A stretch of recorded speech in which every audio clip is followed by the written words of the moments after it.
Welcome in to the first video edition of the Informed Idiots. Here with me today, I have my co-host. So you can actually now see below me, Yvonne Trejo. Yvonne, wave to the people. Wave to the people. They can actually see us now. Fucking Brady Bunch up in here, dude. What's that? So bear with us. This is our first time doing the video segment. We're testing it out. So we're going to share with you guys today. We just wanted to get on here and get our voices down and have this conversation before it became completely outdated. So use the private chat. So what we wanted to talk to you guys first is training camp just ended a couple of days ago. Yvonne has been at training camp what feels like every single day of training camp so far. I've been working in Arizona the past few months, so normally I'm up there about 4 or 5 times during training camp, and this year I didn't get to go at all. So Yvonne, tell me and everybody else, like, what was it that you were watching while you were up there? Was there anything in particular? And outside of that, like, if you weren't watching anything particular, was something that jumped out at you? Just at the beginning of the season, I wanted to see the flow of the offense. That was my number one priority for the most part. The flow of the offense.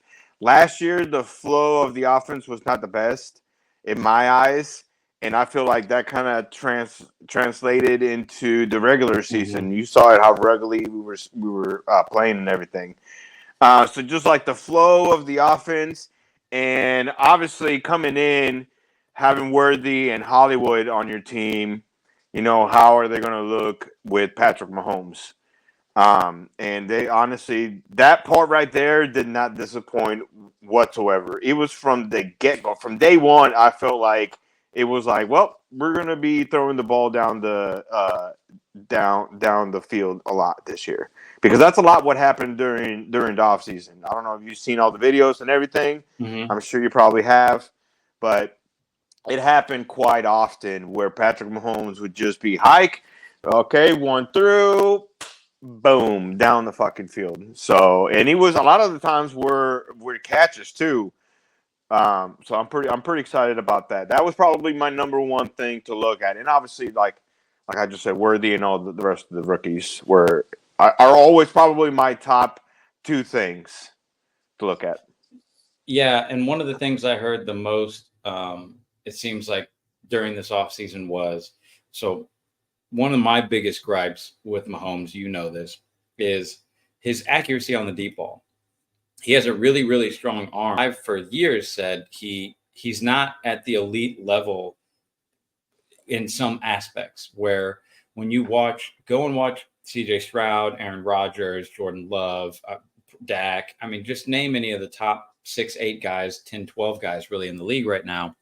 And there were plays where they hit their guy perfectly in stride. It was like a downfield handoff. The guy just stuck in his hands like it was there the whole time. Mm-hmm. And what I've heard a lot is that Mahomes, his connection with Worthy in stride throughout training camp has just gotten better and better, to where, and the more highlights that I've seen, it's a lot less of those early in training camp. I felt like I was seeing somewhere Worthy wasn't shutting down, but you could feel him throttle himself a little bit, and then like to use the burst. Was that the dog? Yeah, hold on, we got to pause. All right, technical difficulties there. We had a little puppy action. She wanted to get in the recording, but we're back. And what we were talking about was the connection with Worthy and Mahomes, and specifically being able to hit him up in stride. And I've been paying attention, but not super close. Has that been consistent with all the guys? Because I know we heard, anybody who went and saw the camp this year from the national media, all of them said it was Hollywood and Rashid, clearly the top 2 wide receiver targets for Mahomes.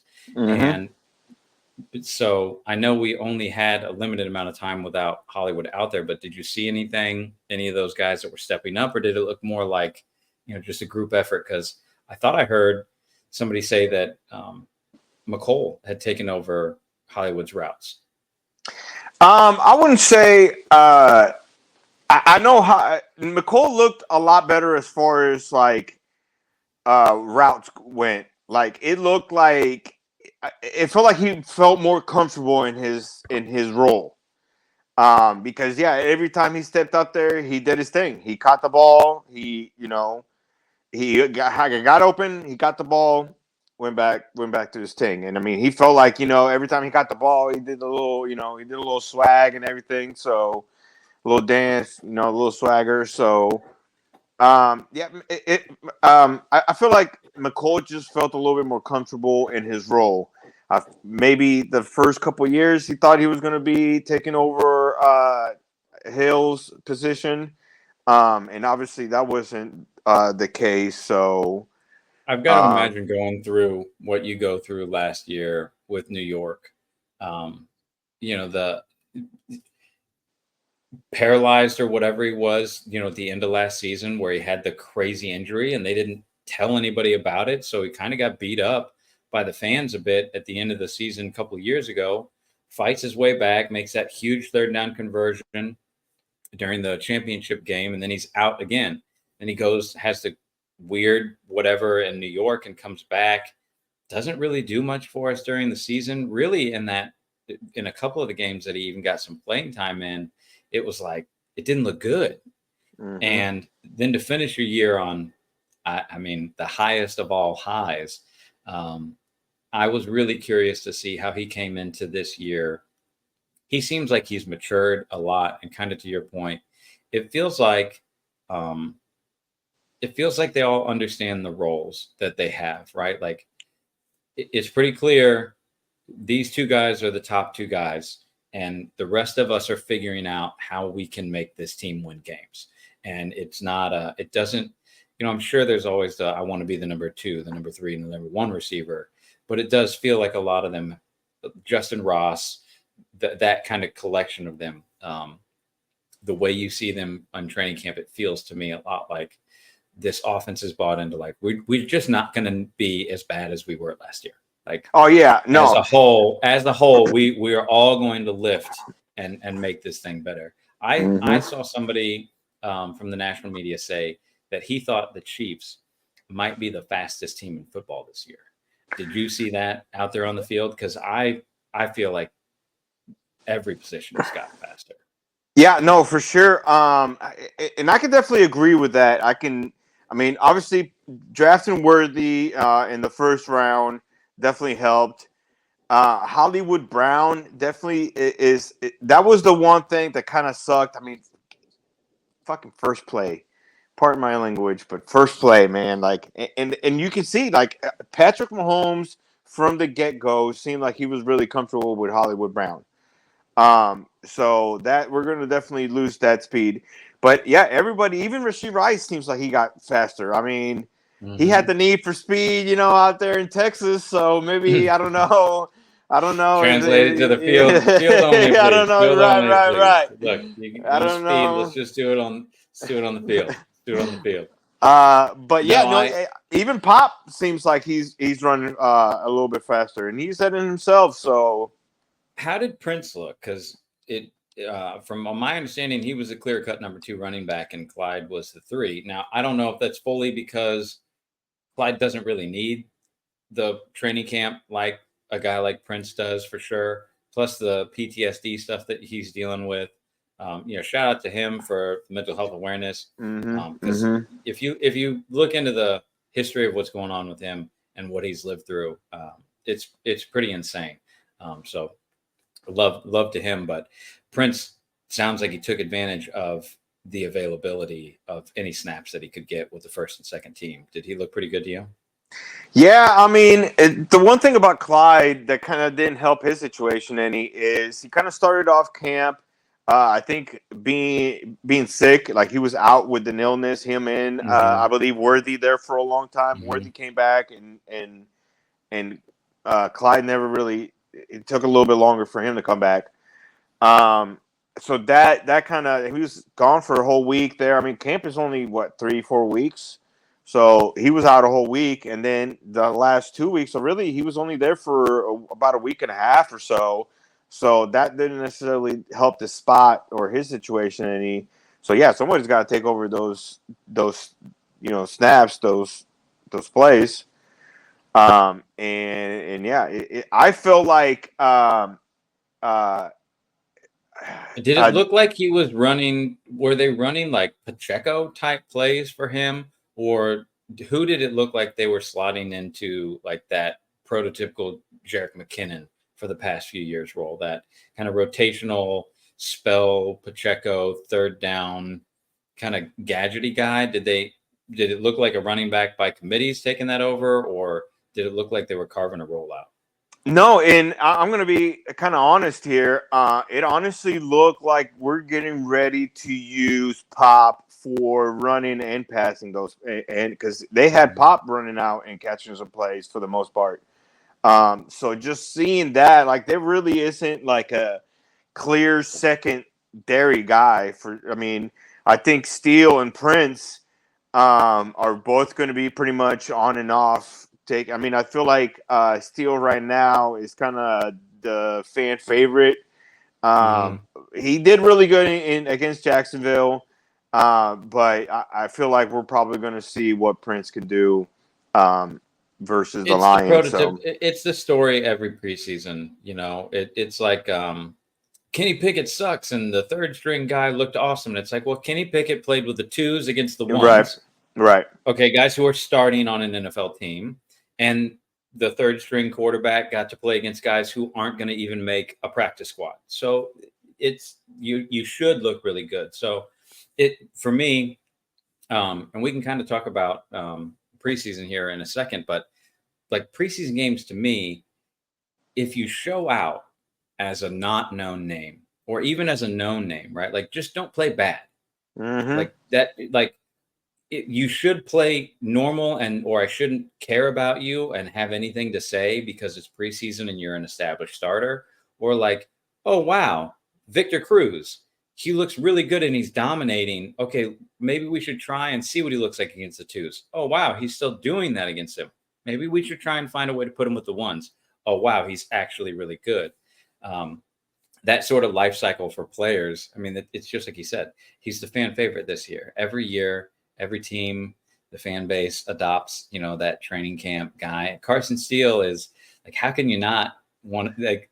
He reminds me. He reminds me of is I don't know if you remember. Do you remember Boomer Grigsby when we had Jared Allen on this team and he had the mohawk and he was the fullback and like the Anthony Sherman? I think before we had Anthony Sherman, sort of like a vibe, but like. It's easy to look at that dude and be like, all right, I wanna cheer for you, but I think Carson Steele's future is most likely on the practice squad for Kansas City, if anything. We'll see. We'll see. Honestly, like I said, player. Exactly. Like he looked really good against Jacksonville. We'll see how he does against the Lions. They'll probably put him a little bit higher just because of that. I mean, I feel like. They tend to do that just like you said. If you look good against the threes, let's see how you can do against the twos type stuff. So I feel like they probably give him a little bit more snaps just to see what he can do. And I feel another thing that kind of helps the situation out as far as like the fan favorite and all that. The man has an alligator as a freaking pet. So yeah, that right there exactly. Is, it's hard not to root for a guy like that, right? Yeah. I mean, I think that's fucking crazy if you ask me, but.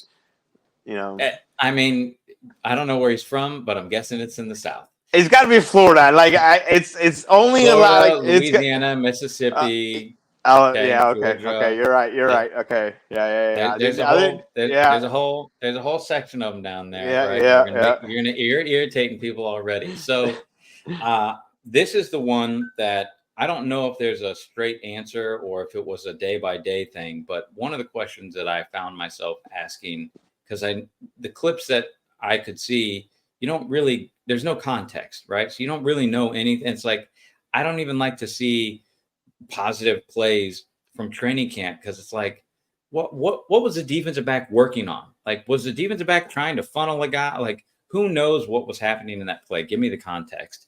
So the question that I found myself asking was there one side of the ball that was winning more consistently than the other? When it was ones versus ones, was it like, because last year when we went, it felt like the defense was winning, right? Like when we went last year, I remember day one, we went to camp and I looked at you like half an hour in and was like, oh my God, that the defense is so good. Like that's not, I'm used to good that these guys are playing different right now. And now, like you said earlier, you could kind of see it was like, well, this defense is clearly really good, but how good are they? Because I'm not sure how good the offense is outside of 1587 and 10, right? Because at that point, it was we all as a fan base had Sky Moore as a second round pick in our taste buds, right? And Rashee Rice, it's like another small school guy who like he's supposed to look the part, and Veach we trust, but like, and now this year, the vibes on the offensive side of the ball are clearly at like a 2 or 3 year high. This team feels really talented on offense again, and they look and feel really talented on the defense again. So was it consistent from what you saw? What was your feeling? Honestly, the defense looked good. I feel like we're going to have a strong defense. But the offense was definitely the dominate. Patrick Mahomes looks like Patrick Mahomes back to his MVP years. That dude was just on one, and just confident on his throws, like putting it on the money. Like you can just tell that dude is just different. Like it is just simple. It is that dude's just different. What he does out there, some of the shit that he does. It is on the money a lot of the times, if not all the times, and it puts it on a spot where, like he did it. I think it was the last day or the day before last. That he just it's funny because they were working. It was wide receivers versus cornerbacks. It was literally that's all they were doing, and then at one point they literally just threw Travis in there just to kind of, I guess, get him some reps versus the corners. And then they threw it was before he was backup quarterbacks.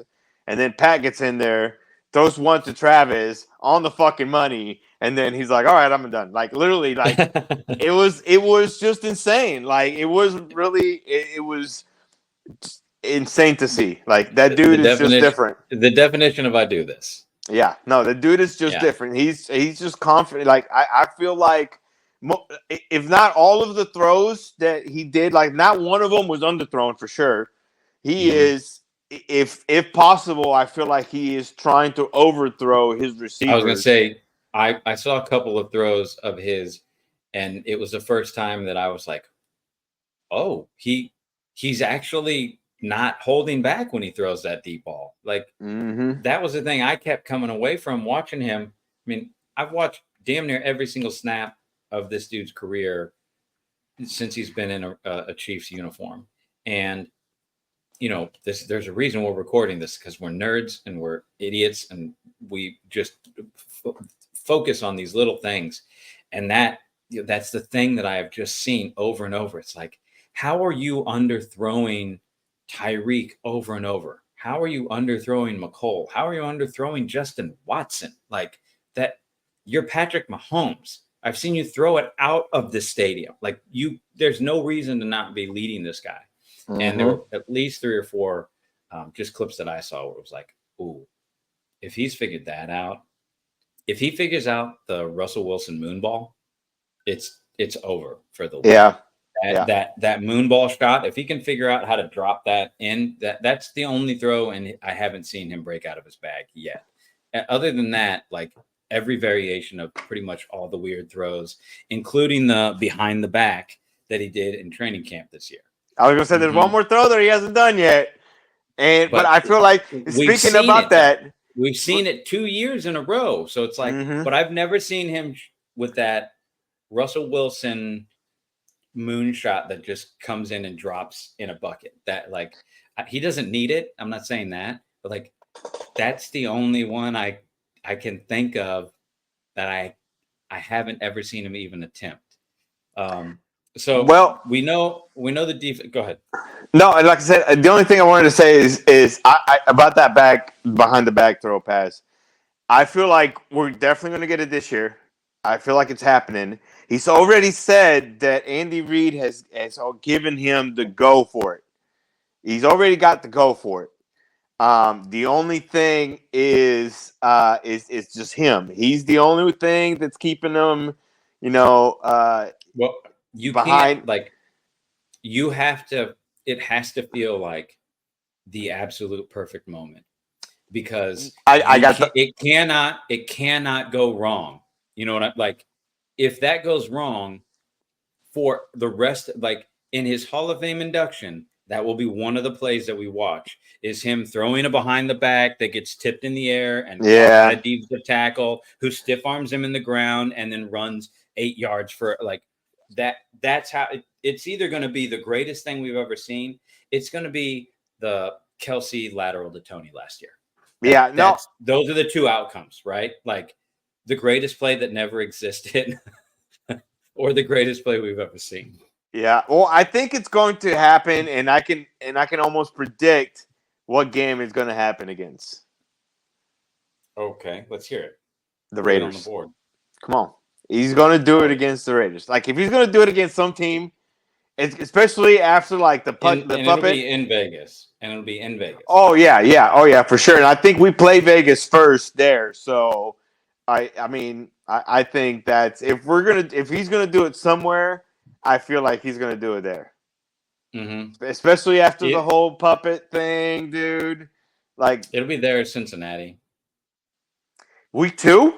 You think he does a week 2? No. I'm just saying, like, those are the only two teams I would really like them, or it's going to happen against, like in the Super Bowl. It'll be one of those. Bro, if he does it against the Super Bowl or in the Super Bowl, that would be epic. Like, you know how viral that would be? Like right now, I feel like the most epic or one of the most epic plays in the Super Bowl is that Montana pass to his tight end. Yeah, the catch. Exactly. Yeah. That would definitely be the play. I mean, it would be called the play. When I think of like, yeah, there's like, I'm sure everybody has a variation of like the 4 or 5 that pop in their head, but it's like the James Harrison touchdown return, the Santonio toe drag, perfect snatch in the corner of the end zone. To me, that's Malcolm Butler. Yeah, no. To me, the Santonio Holmes, the Ben Roethlisberger to Santonio Holmes, it's probably the best play in the Super Bowl I've ever seen. Till this day, is probably the best one, just because of what it stands for or what it does, everything. Second, because this one is close, very close, is that Devin Hester punt return to open the game. Yeah, that's like that is just epic. Like that is like epic. Oh man! If he does that, like it just becomes like it's going to be called the play. I feel like. Yeah, and I don't mean. I'm not saying it because I think it's like, ooh, he's saving it for the Super Bowl. I just mean like that's one of the only times where it's like I can take this risk because I have to, right? Right. Like or he's got 2 weeks to fucking think about it. Like you don't give him too much time to think about it. All right. One thing that we got to talk about before we move forward. Your shirt. I like it. Yeah. So WWE came to town, and they had a limited run on their shirts. I don't know if you guys can see it. You can see the back, but nice. It's the Stone Cold Champ 316. This is the first time I've actually put it on my body, and I'm not taking the sticker off. I was going to say, I can tell you still got the fucking sticker on, bro. It lives in my closet. It lives in my Bro, closet. you gotta take that sticker out, dog. No. It's not. No, because I don't. This is the only place I'll wear the shirt. Okay. I'm not gonna ever All wear this right. shirt out of my house. All right. It Touche. lives in the closet on the hanger, and I'll wear it long enough to pod. Hey, listen. I like. Ooh, that should be a quote. That should be okay. I like it. I like it. I like it. So Well, we know the defense is good. We know the offense is good this year. One of the things I really want to ask you about is something that is going to get talked about a lot this year with the changes to the kickoff rule is the special teams. And so we don't need to get deep into it, but I just have kind of a couple of questions. First off, was Lewis getting run as a punt returner and a kick returner, or how was he being used there? for yeah, right. Reese Lightning. For the most part, he was being used as a punt returner, not necessarily a kick returner. Oh no, reverse that. As a Reverse kick that. return, yeah, not a punt returner. But he was being used as a returner. Although they're towards the end of training camp, they were also using him as a kicker. So like they were doing for Justin Reed, and I feel like Justin Reed's injury kind of Sideline that. exactly they kind of were like, well, you just get healthy was like the most important thing for Justin Reed. So instead of Justin Reed, they're like, well, let's try Sabat. The guy who's used to kicking and tackling. Exactly. Right. And I mean, it didn't look bad. He obviously did it against Jacksonville. So, Well, and if there's anything that this is similar to the new kickoff style, it definitely looks and vibes like a rugby play. Mm-hmm. So, and I think some of the things that they stole I think that the actual rules they stole from the XFL, but I think the XFL got it from rugby. Like I think they originated those rules from rugby, didn't they? So I believe Mina Kimes interviewed the guy who actually created it, and he is a former Stanford offensive lineman who now works for one of the like super large football analytics companies. But he's like a PFF guy or a sharp analytic, one of those top tier guys. He's a big brain who came up with a way to reduce the collisions, the force of the collisions that were happening, but provide a way for more action and more returns to be able. And it seems to be working. I mean, what was it, like 20% or something crazy low last year? That's how many, like it was like 2.5 out of every 10 kickoffs was even had a return. And like it was like 28%. Yeah. You knew, so a team scored a touchdown and it was like, okay, great. I just got to make it back until I hear the whistle for the first down. Like, so now at least it's more back to appointment television. Kickoffs are going to be fun again. But yeah, that was pretty much all I wanted to ask, how did Lewis look? And you already handled that. And I was going to ask if they'd done anything more with Justin, but it sounds like they're trying Lewis with that. So yeah. Yep. I feel like I said, I feel like Ross being put in the PUP list in the beginning of the season, or not Ross, Reed. I feel like that's probably that was their main concern, was trying to get him back to health. And I mean, honestly, now it seems like maybe we can have two people back there. So it can't hurt. The more you can do, the more you can do. Yep, and that's one thing that I've been really excited to see is how we're going to use this Reese Lightning kid. So Reese Sabat. Yeah, I'm excited for the upcoming season for this Chiefs team. There's a lot of fun small storylines to pay attention to throughout this year.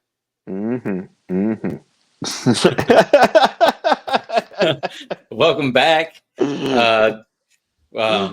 After a short break there, we wanted to kind of talk about, we talked about doing a top 5 offense, top 5 defense sort of a thing. And what we kind of landed on was, I just kind of came up with the things I'm interested in seeing this year. And I kind of want to do this every time we get on.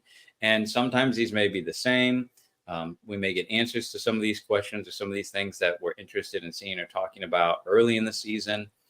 So this is going to be a fun kind of a thing we can do as the year goes along. But heading into the season, there were a couple of questions that I had that I think would be fun to talk about. So the first question that I wrote down was, what am I interested in seeing? Well, which of the teams that were kind of on the cusp, younger, teams, not necessarily the whole roster being young, but they kind of have that young nucleus, young core of guys.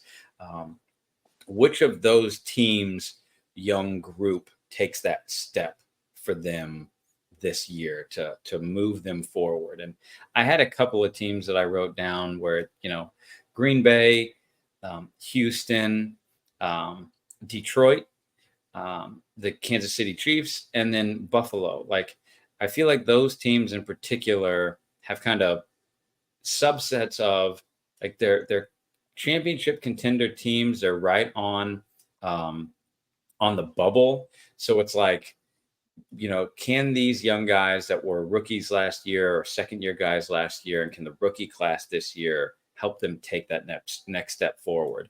I think Green Bay and Houston, to me, are like sister cities.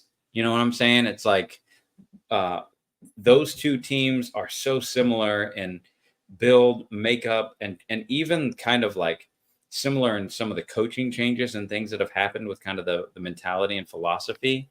What about you? Like, is there any of those teams in that list that I just kind of threw at you that make more sense to you? Is there a team that you're like, oh yeah, I've been looking at them? Because to me, Buffalo is the biggest question mark, I think, out of all of them, because they have that weird mix of young and veteran. And it's like, there's a lot, it feels like they're trying to do a soft version of what the Chiefs did when they kind of, okay, revamp the offensive line. Okay, revamp the secondary. Okay, let's churn through some of these guys, get rid of our, kind of churn and get these lower contracts in, these younger players at the pass catching positions. But like Dalton Kincaid and Keon Coleman, I mean, they look like they could be great. And if those two kids step up and they're top half of the league players, this team is probably right back in contention with us again this year. Yeah, I mean, listen, if you're going to ask me, I think, like, if you're going to ask me what team is going to take a step up, Buffalo is definitely not coming to the top of my mind. Like you said, there are so many questions that Buffalo have that, to me, you just can't answer them until they play the game. So if the teams, to me, that I feel like are going to take this step up, and there's just this one team, I guess, that comes to mind, and it's just because it's not a lot of teams are probably thinking about it, or not probably people are thinking about it, but it provide, like, as far as like if they stay healthy, like this team, I feel like if they can stay healthy. I feel like the Jets are definitely going to be a sneaky team. So what I mean with we're going to talk about them next, right? What I'm talking about with this group here is they have they need their young guys to step up to push them into contention. Whereas the Jets, we already know their young guys are really good. They keep proving it with no quarterback. Right. And their defense has no questions. They need Aaron Rodgers to be healthy for them to move forward. Right. So it's like, that's a little bit different than what I mean with this, where like Buffalo, if their rookie wide receiver and their second year tight end don't play above average, that offense it's going to be all on Josh Allen and James Cook. Right. Like, name the other wide receiver out there. The Khalil Shakir. Is he going to carry that? That's more what I mean when I mention these teams. It's like, and Green Bay had one of the youngest rosters and I think their pass catching group was like the youngest group in the NFL and like might have been in history last year. So like that group, everybody's looking at them, and you're hearing Dontavian Wicks and Romeo Dobbs, and you hear Jaden Wicks, and it's like all these young kind of guys where it's like if they all take a half step forward, that team was almost in the Super Bowl last year. If the young guys step up, woof, like that's more what I was meaning. That's why I kind of threw like Green Bay and Houston. If their young guys really step up, if Nico Collins and Tank Dell take another step forward this year with CJ, like look out. Stingley, their third or fourth year corner, who's kind of been injured, and like as a corner, when you're playing on a bad team, nobody notices you unless they're an absolute tape nerd, because who's watching the guy who isn't going to get thrown at ever because he's the number one and the number two cornerback on the other side is somebody we don't even know their name. Like we're just going to target the guys who are open all the time and not target the really good corner. Right. If you're going to ask me as far as like young teams and who is probably ready to step up, the one team that comes to mind, and I mean maybe Houston obviously is probably the obvious answer on that one, but to me, and this is probably because, and it might be a pretty easy answer to say, but the Colts, like again, Byron any injury, Richardson looked incredible last year, up into his injury. So if that dude can stay healthy, Colts are going to be a team, a very dangerous team for sure. If Jonathan like he's going to get a fully healthy Jonathan Taylor this year too, and Taylor coming in like that. That team could be really really fun. That's the one thing that comes to mind as far as scary young teams. That I mean, obviously, like I said, Houston is the obvious one. Besides that, so this next group is the group that you were trying to start talking about, right? So the next group is the next question that I had is, which are the teams that are kind of like theoretically at the end of their run? Which of them can kind of step it up, or do you see any of these teams like falling back, right? And to me, I think you're kind of spot on. Like, I think for the Jets, everybody's just tired of talking about it. Like as football nerds and kind of as a football community in general, it's been like 4 years of the meme where you're like poking the Jets, like do something. Like you have all these really good players and your coach is really good, and like just get, I don't know, a bad quarterback and not a terrible one. Just give me bad quarterback play, because you might be in the AFC Championship game with bad. Like Rex Grossman made it 26th, 25th best quarterback in the league. You're a playoff team with Breece Hall and Garrett Wilson and that defense. The other teams I have in this are Miami, because I think Miami is kind of in that weird space of like I think the blend of talent on the team, I've said it before and I'll say it again for this piece for the people who haven't heard it.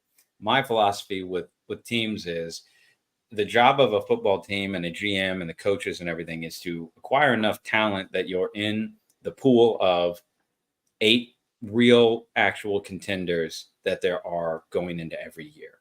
And then the coaching is what separates those teams. And then injury, luck, and that sort of stuff kind of, Plinko boards the rest of it out. But to me, like Miami has built enough talent. Like they have game changers, Robert Mays from The Athletic, the way that he was saying it is like blue chip count. And it's like, and for me, the way that I've been looking at it when I was doing my previews for all the teams is like, is there a guy that I think can like take over a portion of a game on both sides of the ball? And is there more than one? And like all these teams have them, but it's like Miami, the Jets. I have Cleveland in this. I have Baltimore because I think I think Baltimore could go either way, because to me so much rides on Lamar's health for that entire offense to actually work. That it's Mm-hmm. like the older he gets, I just think he's still scary, but it's like, man, it feels like that window closes a lot faster than a lot of other ones. And then Philly, I don't think people are understanding how much you realize Philly has all new coaches besides Nick Sirianni, Yep. and the guy that got their security guy, literally they gave him a title so that he could stand around Sirianni and reading through the tea leaves and all of that. It's like, well, Sirianni kind of seems like a crazy dude, and it sounds like Big Dom's down there to like keep the crazy, insane head coach level. And I've seen stories of like Jalen Hurts and Sirianni can't be in the same room without somebody there to mediate because he doesn't like him. And to me, that's one of the things I've kind of always wondered I haven't about, heard of that one. because you have Jalen Hurts, who's like this super calm, cool, collected, pretty like the prototypical like cool Joe, you know what I mean? And then you Mm-hmm. have douchebag Sirianni. Like that's like there's no other way for me to look at him and feel about the guy. Like he is the prototypical douchey jock. It's like I don't Mm-hmm. even really know what Nick Sirianni does well. Well, Like, I if I'm thought he was not, an offensive guy, but he's not doing the offense. So he's definitely not a defensive guy, because if he was, they should have fired him last year for the embarrassment that team had. And they went through what, 2-3 defensive coordinators. So it's like all new offensive staff, all new defensive staff. I'm hearing stories that the quarterback doesn't get along with the head coach. That's the kind of an unspoken thing, but like the front office hired the coaching staff for Sirianni. He didn't pick these guys. So I'm really curious what happens in Philadelphia this year. And well, if I'm not mistaken, didn't they, like you said, get all new coaches? And isn't Nick Sirianni no longer doing the offensive plays? Isn't he just the head coach and no longer calling the offensive plays? So he's no right, longer and that's even what I mean. calling Like, the what do you do, Nick? Like, Yeah. Yeah. He's, I'm if not. I'm not mistaken, no longer calling plays. So And it's like you look around the league and you look at all the coaches of the top teams and the contending teams that are routinely there. He is the odd one out of the bunch to me always. And that is something that like you don't need to love your boss, but like you kind of need to like him, right? Or like, okay, I may not like him, but the message, what he's telling me, like that stuff tracks. And that's what I mean when it's like, what do you do? Like, what is it that anybody in that locker room should look to you and be like, that's the leader of us. That's the guy I believe in to take us there. Because you look at Andy Reid and there's no shortage of players that have retired and come back. John Gruden spent 4 days at training camp just hanging out in Chiefs gear top to bottom because and he he wasn't loves the only Andy one. Reid. He wasn't the only one. There was a lot of people that came to practice this year. A lot of people. I mean, Macklin went up there. Alex Smith I think Jason Kelsey really likes Nick Sirianni. But it like you even go back and listen to New Heights, and it doesn't really feel like it's like that's my coach. He's my head coach. I'm going to support him. I'm going to back him.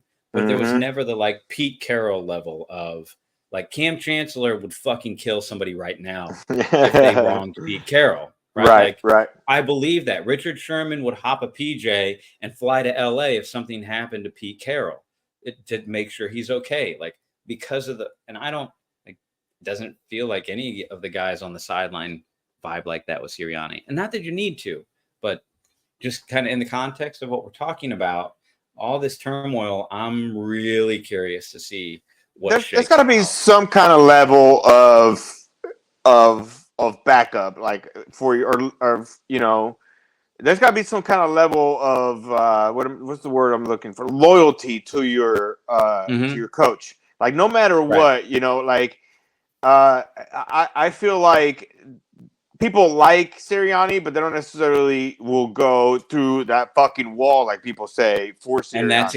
exactly. The relationship is totally professional. He is coaching a bunch of adult men who get paid a lot of money to play football, and they take their job seriously. And that, like, I take my job seriously. I've worked at jobs where I loved my boss. I worked at jobs where I hated my boss. Like, I still went in and did my work to the best of my ability, whether I loved them or whether I hated them. It's just the ones that I loved. It was a lot easier for me to give my best a lot more often. And I wanted to give my best a lot more often. And it did not feel like the Eagles wanted to give their best very often at the end of last season. Like, and I think that halfway was through apparent. the year, it felt like they quit on that head coach. And they were just turning knobs and pulling levers to do whatever they could. And from the outside looking in, I'm like, I just can't remember a coach walking out of a stadium. And I mean, I know we're Chiefs fans, so it's like, I don't care that he said it to us. Like, it could be any other contending team, but it's like, come on, bro. Like, that's the stuff you do. Like Brian Billick, when you go and watch the Ravens like Super Bowl run, and he's like, turn the cameras off, right? Like, fuck that. Like, that's how you do it. That's why Ray Lewis and all those guys still love Brian Billick. Like, so it'll be interesting. I'm real questioning about Philly.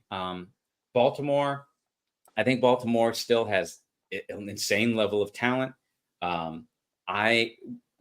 What I can't rectify with Baltimore is how good really is Mike McDonald?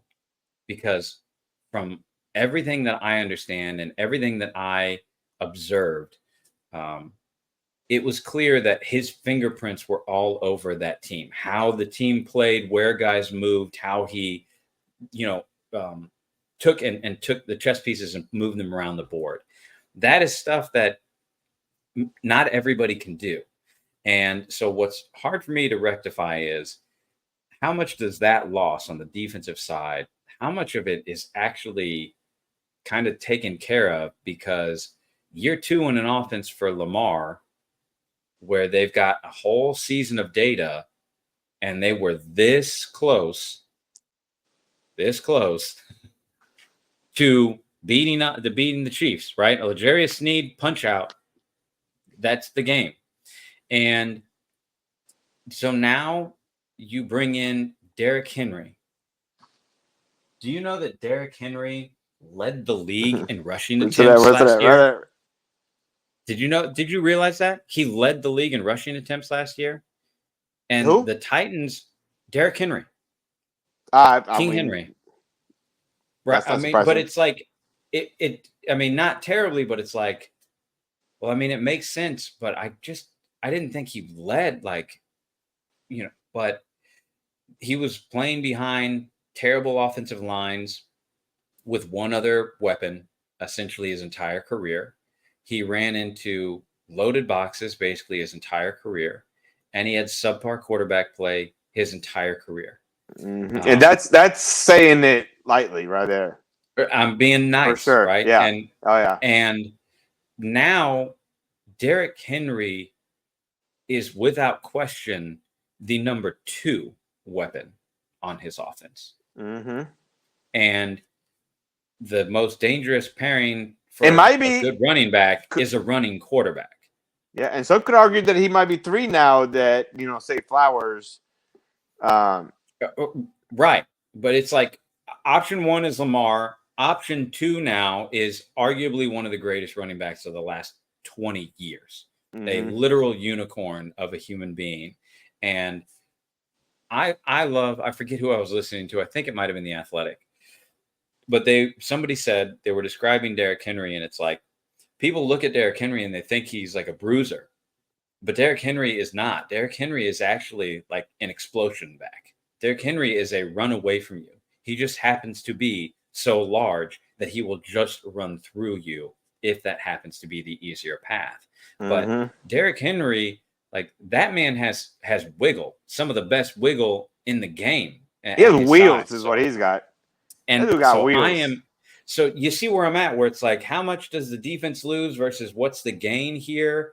So I'm like, a lot could go either way for this team. I think they're still going to be good, right? They're going to be a top half of the league team for sure. But the AFC North might be the best division in football this year.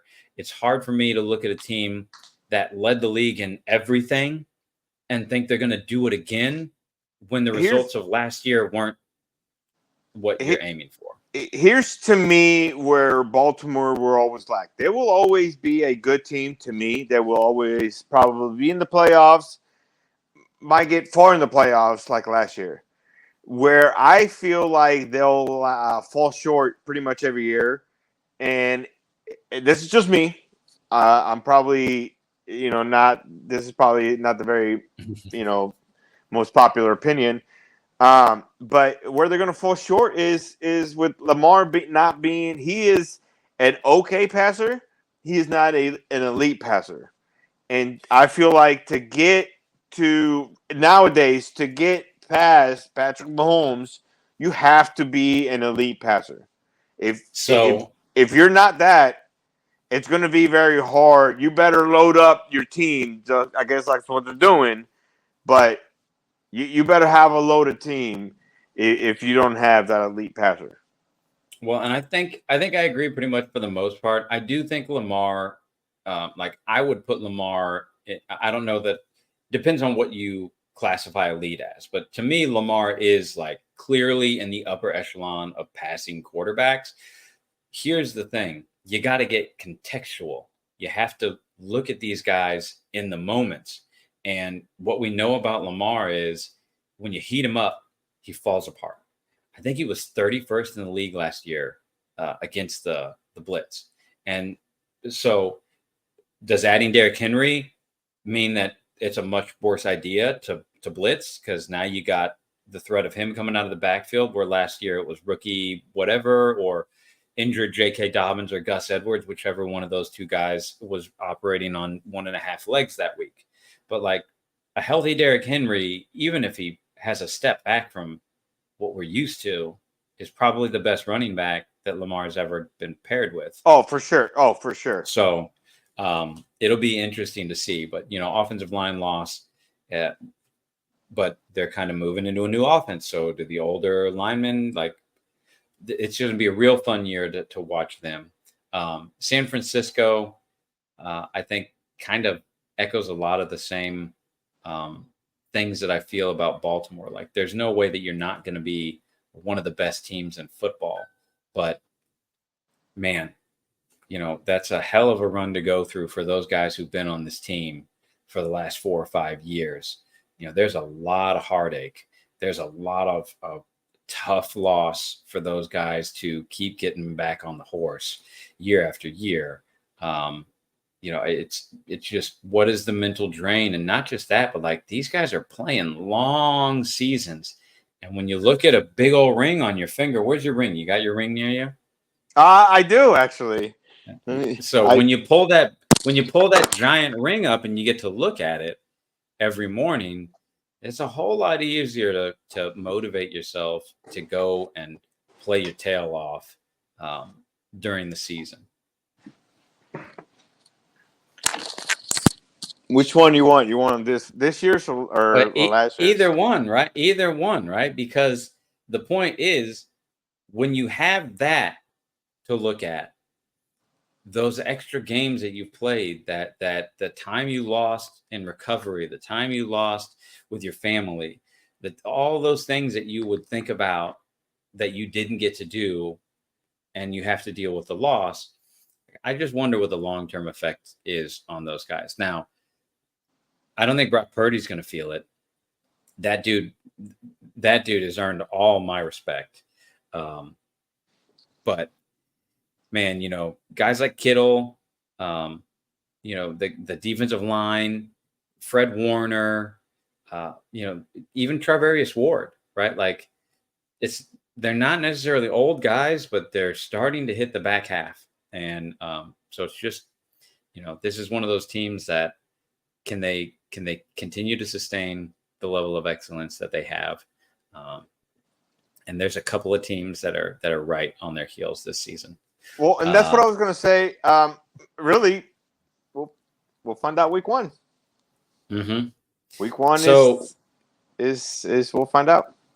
One of the last things I was really interested in heading into the season is the culture, right? Is a word that you hear talked about with football teams a lot, right? Like the culture in the locker room, the culture that the coach brings, the culture of the team, the vibe, the tone, the personality, whatever that is. So there are a handful of teams this year that had some pretty big coaching changes. And I just am curious as to which of them are actually going to change the culture. And I'll tell you the team that I am most interested in watching this year because of the absolute glut of brains in the coaching office is the Seattle Seahawks. Okay. The Seattle Seahawks, I got to go back and find the notes that I wrote. So the leadership at head coach, offensive coordinator, and defensive coordinator is insane. The future is very bright for this franchise. Now, this was 1 o'clock in the morning, Nate, furious 37 tabs of research. As I literally was Wikipedia searching every coach. I was going to their early career stuff. I was trying to figure out, like, I literally looked at their new offensive coordinators like 12 years ago. I was looking at his offensive stats to see what he was doing as an offensive coordinator back then. Okay. There is a ton of young talent for the creative minds to take advantage of them. Should they make people take note this year and really improve the following year after that? McDonald has guided his way to this point with literally no connections at all in the football world. Not a family member, not a nothing. He didn't play college football. He earned a GA, a graduate's assistant position on the Georgia football coaching staff because he attracted Mark Richt, the head coach's attention as a student. Like what I just told you may sound like Chinese to a lot of you. Essentially what he did is he walked in off the street and he got a Fortune 500 Wall Street job. Like he got in the door and they were like, yeah, we're going to hire you. Go ahead. Start investment banking for us and let's see what happens. That was so just to get to that point would have been a success for the man. He got his master's degree in sports management, personal and organizational leadership from the Georgia Institute for Leadership Advancement. He took his opportunity at Michigan and ran with it. And then from there, he ended up in Baltimore. He's been there for a couple of years, but like, I think the dude is 33 or 34 years old. Like this man is a wickedly smart, incredibly motivated, like trained to lead men and teach people. This is like, that's the head coach. Is Pete Carroll staying with the organization or is he done? No, he's done. Okay. Like, I think he's got like a somewhat related, but I'm pretty sure Pete's in LA or he's been like going around and hanging out with some of his old coaching buddies. I didn't know if they were going to try to do the same thing that they did with who's the guy? I'm forgetting his name. From Tampa Bay. Whenever he got done coaching, he went to like a Bruce Arians. Bruce Arians, exactly. Yep. No. It's a clean break. It's total. Everything's new. Okay. The offensive coordinator, Ryan Grubb, he spent 13 of his last 17 years in coaching with the same head coach. He followed this guy, Kevin DeBoer, and they've proven these dudes know how to coach offense every stop of the way. I believe it was a D2 school that they started at, and they turned them into like back-to-back national D2 champions 3 years in a row. They won 2 in a row, and they were like fighting for championship, like 3. But like, boom, they came in and took this, like, you know. And to me, that's even more impressive than like going to a big school or something, because D2, it's like you're not getting NFL guys. So you really have to be a good coach to take the guys who can't make it to D1 or whose grades were too bad or who had an injury. And like, you've got to figure out what to do with the parts that you've got to be able to make it successful. So when guys or coaches are able to do it in those situations, it's really impressive to me. This is what really blew my mind, though. Ryan Grubb has a master's in sports pedagogy. Do you know what that word means? Have you ever heard that word before? Never in my life. I had to look it up. It is a discipline concerned with learning, teaching, and instruction in sports, physical education, and related areas. It is literally the study of how to combine sports with learning. Yeah, with teaching. That is what the offensive coordinator who just got done running the most impressive offense for the last 2 years in Washington, that is what his background is. So do you see where I'm falling in love with these guys? Yeah. New defensive coordinator Aiden Dirty played through NFL Europe and the NFL International Player Developmental Practice Squad. He he was I believe one of the first players to ever participate in that program and come from Europe and play on a practice squad for an NFL team. Okay. He then earned he went back, played NFL Europe. NFL Europe collapsed. He then they restarted in the different German market. He had a second stint, went over and played there. After that, he started coaching in Europe from 2011 to 2016. Then he interned with the Dallas Cowboys in 14 and 15.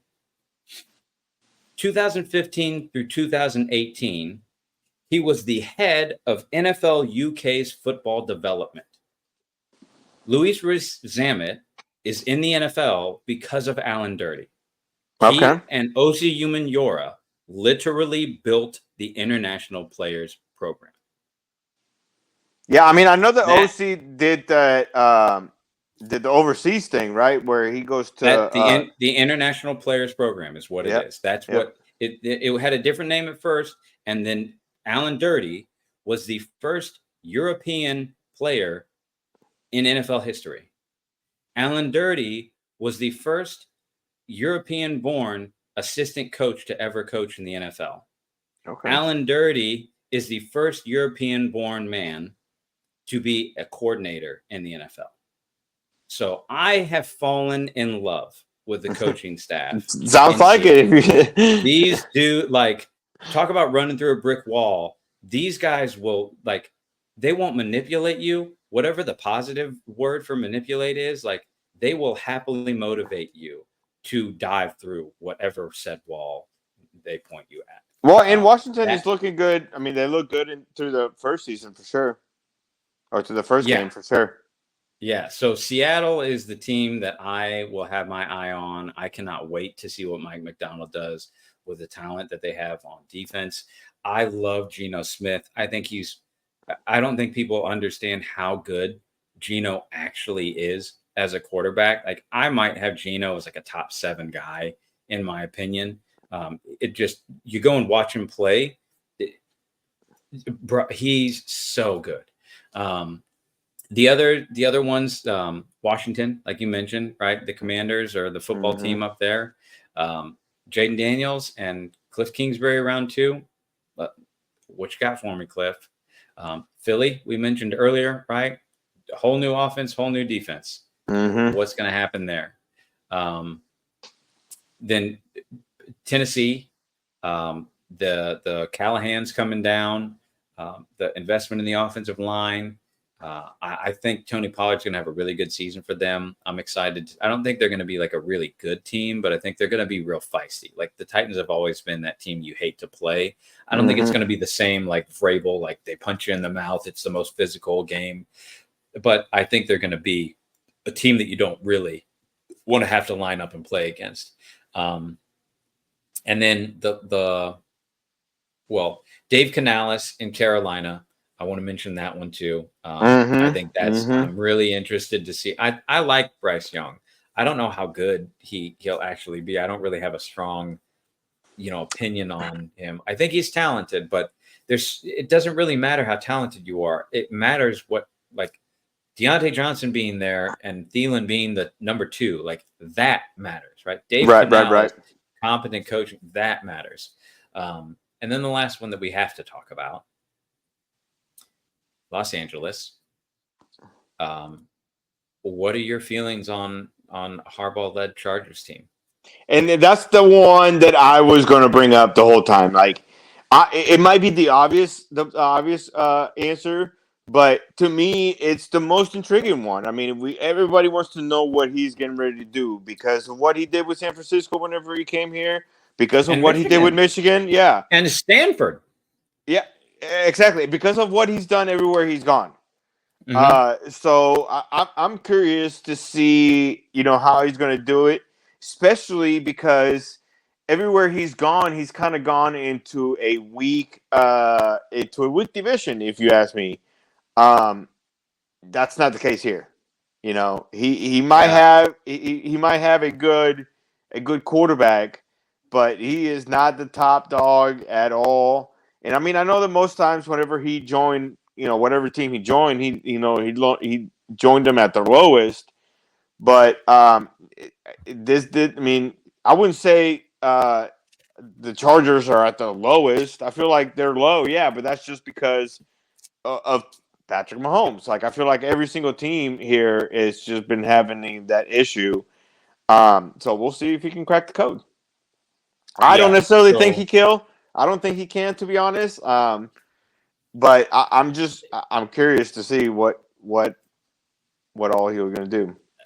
yeah, so the notes that I wrote down here for the Chargers when I was doing my research was Greg Roman has had an insanely weird career where he's basically only been successful when he's coaching under Harbaugh. Like go and look at his Wikipedia page, it's insane. Um, the play calling in big games has been the thing that basically has led to his downfall pretty much everywhere he's been without Harbaugh. Mm-hmm. Um, and this year, I think the team is going to be competitive, but I think unfortunately, as a Chiefs fan, I think this year for the Chargers is all about laying like the real foundation of what a Harbaugh Chargers team is going to be. I'm interested to see though the defense that they're going to be running is more of is a 3-4, and so I'm interested to see um, like are Bosa and Mac now like the attacking positions are the outside linebackers now for this defense. Um, and so what do you do with Khalil Mack coming off like a career year? You know what I mean? You're going to ask him literally to basically play a different position. Like the ends in this defense don't do what the ends that those guys were last year did. So that's kind of the part of it where I'm really curious how this defense shakes out in year one because the pieces don't really fit the holes quite yet. Um, there's a lot of talent, but it kind of comes back to like coaching is taking the talent and putting it into positions that it can easily access that talent and make it work. I don't know that a 3-4 is the best way for Mac and Bosa to be used on the field, but I think Minter, their new DC, is a really smart guy and a really good coordinator who understands that far better than I do. So it'll be really interesting to see how those guys are used. Um, anything else you wanted to touch on? Anything you're interested in seeing coming into the season?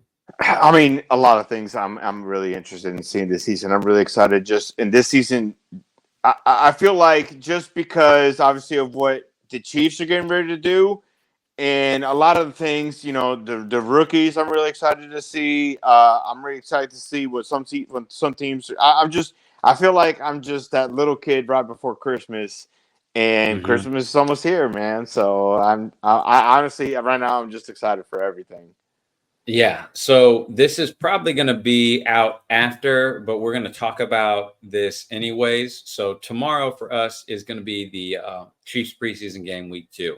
Mm-hmm, And mm-hmm. so to kind of wrap this thing up before we get out of here, we just kind of wanted to talk about kind of some of the things that we're going to be watching for in the game and in the preseason really as it finishes out. But for me, I'm going tomorrow. Yvonne, you'll be there tomorrow. I'm going to be watching Jaden Hicks, Brian Cook, Justin Reed, Shamari Connor, essentially the safety rotation. Right. The Chiefs, Spags likes to use 3 safeties a lot. Mm-hmm. And with the loss of Cook last year, it forced Shamari Connor into that kind of third safety, big nickel role. Bush too. And yeah, and Mike Edwards, right? So like that Yep, was that yep, kind yep, of, yep. but it was like we had good players, but it was like, okay, Cook should be out there, and if Cook's out here and Edwards is the 3, like I think that I don't know that it gets any better or any worse, but it looks a little different, right? What Brian Cook brings to the table is different. So I'm real interested to see what, and especially when the ones are out, I want to see who the 2s and 3s are in those. And if we even see any 3 safety or big nickel looks. And then right along with that, right, is the actual cornerbacks, 2, 3, 4.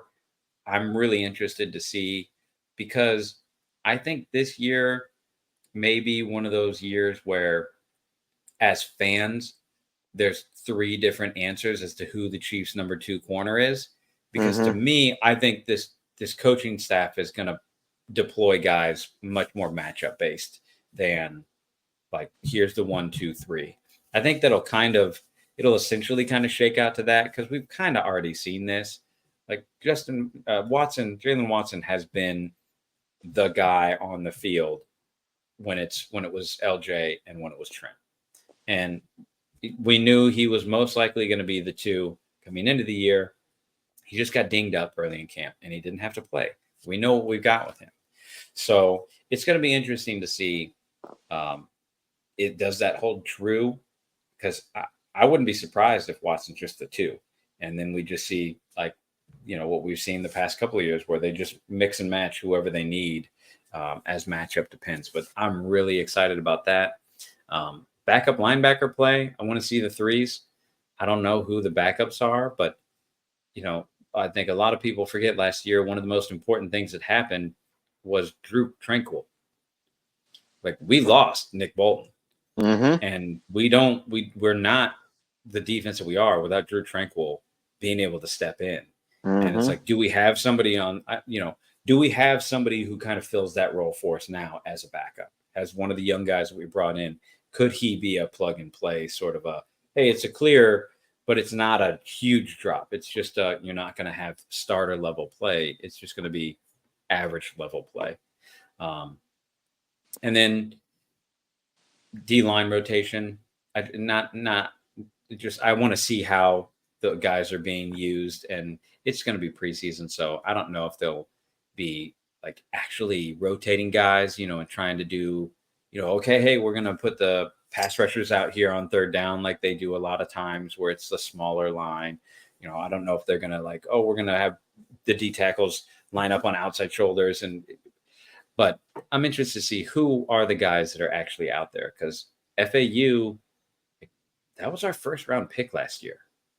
And basically the only play he made, it was in the Super Bowl. So, no, but like, that's the play. That was it, essentially, as far as what he did for the team. So we kind of knew he was going to be a guy who, in his year 2, year 3, was going to hopefully take that big step.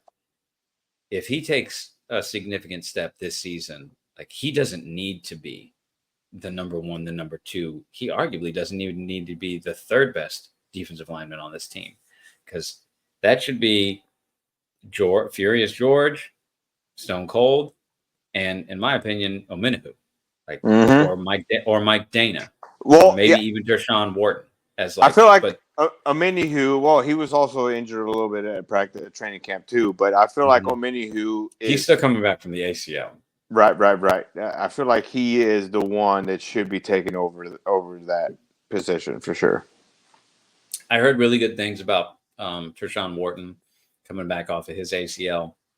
He took all of Jones's snaps with the ones throughout training camp, and for everything that I was reading is they basically just treated him like Chris, and they moved him outside, they moved him inside, he moved all over. And it's like, if Spags is doing that in training camp with him, that is bad news for offenses in the league, because if he's getting creative with the backups like that, he's going to be like that Giants team is what it makes me think of, where they had Tuck and Yura and Oh my Strahan. God! They were Yeah, those guys just all over the place. Spags And then as far as first. offense, go ahead. No, that was Spags' first Super Bowl team. Yeah, I mean that's really his big claim to fame for like in the public eye. Mm-hmm. Outside of that, it's like just competency from the offense. Like I don't even need I don't care if we don't score a touchdown, honestly.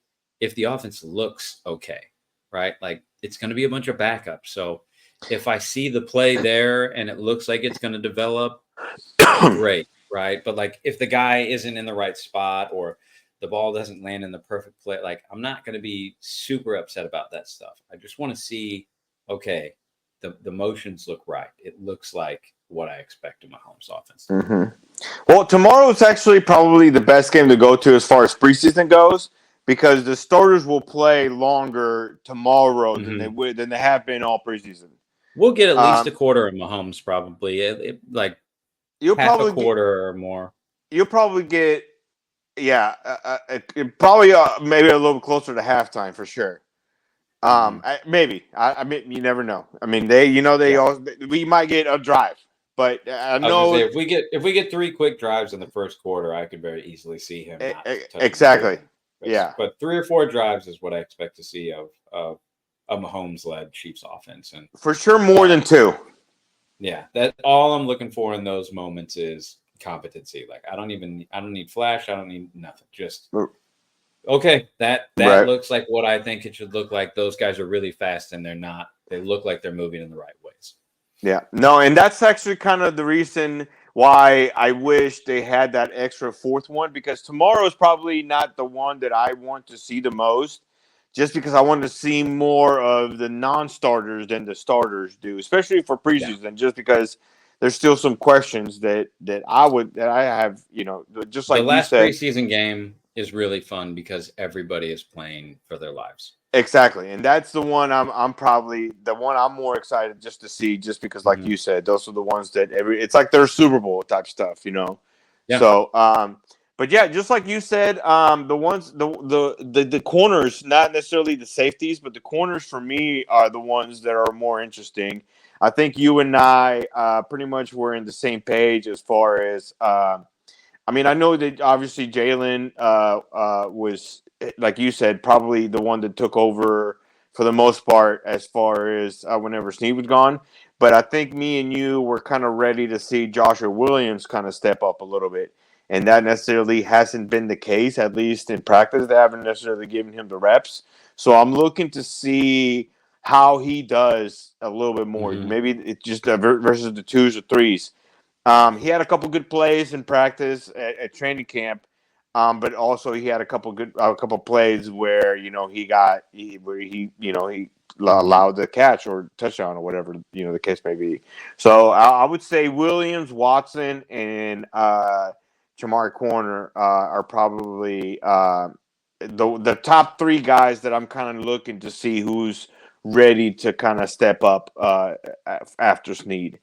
I like I said, at first I thought it was going to be more of Joshua Williams, but now it's kind of looking a little bit more like they're liking Jalen Watson. And Jalen Watson has been also, like, he was injured there for a while, and ever since he's came back, he's been looking great. So, not to take anything away from him, he's been looking great.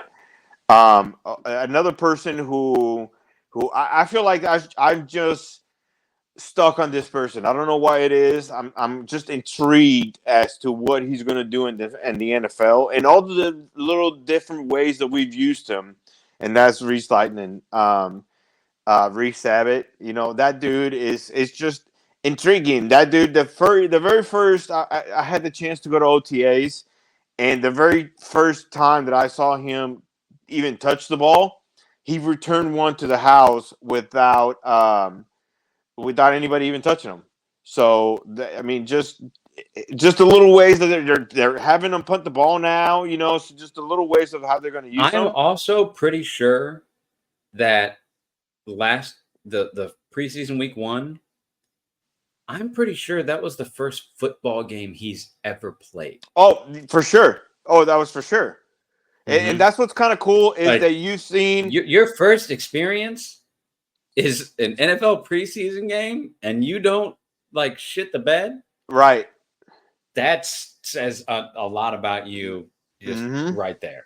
Yep. And no, and what's kind of cool to see um, is whenever they do try him out for running back, you see Pop kind of giving them some pointers like, "Hey, do this," instead of doing this with Mm-hmm. your feet, do this instead. So that's been a little bit cool to see if we do use him as running back. How he's going to do. Yeah. So those are probably the number like players wise. Like just period. What I'm probably going to have my eyes on the most. Mm-hmm. One of the other like key ones that I probably put down is Kingsley versus the number ones. Sadamataua, I believe is his last name. So just Tua how he Mataya, does, I think. Sudamata, yeah, something. I remember. Yeah, Kind of Kingsley. funny, yeah. Funny story about training camp is one of the first days that I saw Kingsley. I was like, "Hey, Kingsley," and I was like, "Sadamata." I was like, I can't pronounce your last name, but can I have your autograph? And he literally just kind of looked back at me like, come on, man. He just kind of gave back to me like a little smirk, like, whatever you can do my last name, then I'll give you my autograph. I was like, come on, I can man. respect that. I can Yeah, respect that. exactly. Yeah. It was kind of one of those little smirks, like, I'll give it to you whenever you say it type stuff. And I was like, Mm-hmm. all right, damn. Mm-hmm. But no, he's how he does versus the number ones, and especially versus the Lions. He will be going up against uh, Aiden. Hutchinson. So he ain't no punk in the league. So I'm excited to see Mm-hmm. how he handles himself against him. And then you might have seen the video of Worthy getting against the press coverage. It's not a very good one, and we can probably show you guys now that we have video of this video or of the video that I'm talking about. But he because Worthy it's not necessarily the biggest guy, our biggest receiver. He might be actually one of our smallest against Mm-hmm. the press coverage, he was kind of getting beat up. So I'm kind of seeing if the other teams have seen that. If so, are they going to try to do that against him? And what is he doing to kind of beat the press coverage? So that's one thing that I would just kind of be glancing at. That's probably going to be more of a rewatch. But I'm still going to try to see as much as I can. Mm-hmm. Um, One of the things too is with the new special team rules and everything. I don't necessarily think our guys did the best in special teams. We allowed a lot of big runs, and there Mm-hmm. was a lot of things. Obviously, we had the Longest return minus return. I think that was a touchback, and or that was the that, safety. and the safety. That's what I was talking about. It ended up being a safety. So that was just a lot of mess ups as far as the special teams place goes. So I'm looking to see how we can clean that up. I Yeah. do believe that um, whenever I was talking to my stepdad, that was one of his concerns as far as like special teams. He's like, "Oh man, we're gonna suck this year, special teams." And I was like, "I mean, this is one game. Andy Reid is normally pretty good as far as like cleaning stuff up. So I bet he got on the guys and told them it's fucking tight some screws up here." So Yeah. I'm excited to see how our special team look. Yeah. And then just to kind of the last thing, sprinkle in the last thing. The one thing that I was really excited about last year, and I'm trying not to hype myself up a little bit too much about this. Um, but Justin Ross, man, like he's been looking great in training camp. And I'm hoping that he does a little bit more. I'm hoping that they put him with Hollywood being out. I'm hoping they get a couple more snaps on this one, a couple more plays, and just stand out, man. He's been doing that in preseason. Mhm. I'm hoping that he can do that a little bit more. I want him on this roster. I want to see more Ross. Yeah. Yeah. I've been begging for a body type guy like that for a while. So let's hope that it's not a Jody Fortson situation where like everybody sees the talent and just never finds a way to translate to the field. Correct. In live games. But I did have one quick question as far as that. This is one of the questions that we were a lot of people were asking me at training camp, and I just couldn't find the answer. Maybe you know it. I know that Reese Sammet. I know the Reese Sammet doesn't is not used in a 53 or a roster spot on training camp, but does he do? When I say we do put him in the 53-man roster, does he use one then? If you're on the active roster, that's a spot. That's a roster spot. But if you're on the practice squad, it doesn't count as an active roster slot. Well, no, not. But right now, because he is a international player or whatever, I think he doesn't. They doesn't count as a 93-man spot. Like I think we can carry an extra spot because of him. Yeah, and that's the Aiden Dirty that we were talking about earlier, the Seahawks defensive coordinator. That is essentially what they built in was these guys don't have access to college or high school football. So if we can get athletes that are the caliber of NFL level athletes, we've got to find ways that we could teach them how to play the game. Right. But so when you have an international player on your roster, you have like an exempted spot. Which I knew, but I guess my question is... But he has to stay practice squad. But if we put him in the active roster, then that actually counts as a 53-man spot. We can't have like 53 and him. He is part of the 53. Yeah, that's what I was kind of hinting at. That was one of the questions. And I think if he hits the active roster, then you can't put him back on the practice squad as like an international protected player. I'm not entirely sure on that. We're gonna have to look that may be some wiggle. Well, yeah, we'll for sure have to look that up because I know that a lot of people were asking me, and I'm like, I know that is for preseason, but as far as once the season starts, I think he does take a roster spot, but I'm not 100% on that. I think he'll ride the practice squad all year. I think it just makes him. You think so? I don't know, man. I think we put him unless you know he can make an impact on the roster. There's no reason to not just let him have a year to learn. Well, I think the reason why we're putting him in so many positions is because we're looking for a spot to put him in. But yeah.